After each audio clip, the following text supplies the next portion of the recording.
మధ్యప్రదేశ్ ముఖ్యమంత్రి శివరాజ్ సింగ్ చౌహాన్ ప్లేస్లో వచ్చినటువంటి యాదవ్ ఇప్పుడు సంచలనాత్మకమైన నిర్ణయాలు తీసుకుంటున్నారు.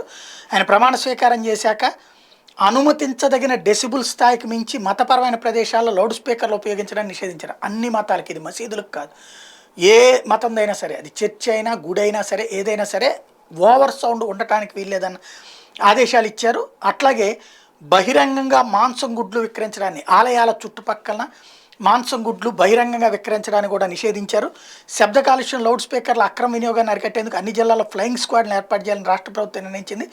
ఈ స్క్వాడ్ లౌడ్ స్పీకర్ను ఉపయోగించిన మతపరమైన బహిరంగ ప్రదేశాలను క్రమం తప్పకుండా తనిఖీ చేస్తే ప్రమాణ స్వీకారం అనంతరం సీఎంగా మోహన్ యాదవ్ జారీ చేసిన మొదటి ఉత్తర్వులు అది.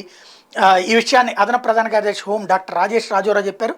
Supreme court national green tribunal NGT ఆదేశాల మేరకు లౌడ్ స్పీకర్ల వినియోగానికి సంబంధించిన మార్గదర్శకాలను కూడా తక్షణమే అమలు చేసేందుకు ఆదేశాలు జారీ చేసినట్టు చెప్పారు.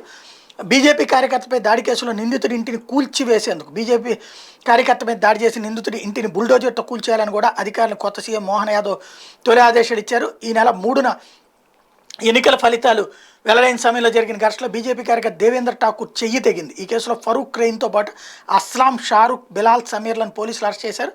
సీఎం ఆదేశాలతో ఫరూక్ క్రెయిన్ ఇంటిని బుల్డోజర్తో అధికారులు గురువారం కూల్చేశారు. ఇది సంచలనాత్మకమైనటువంటి అంశమైంది.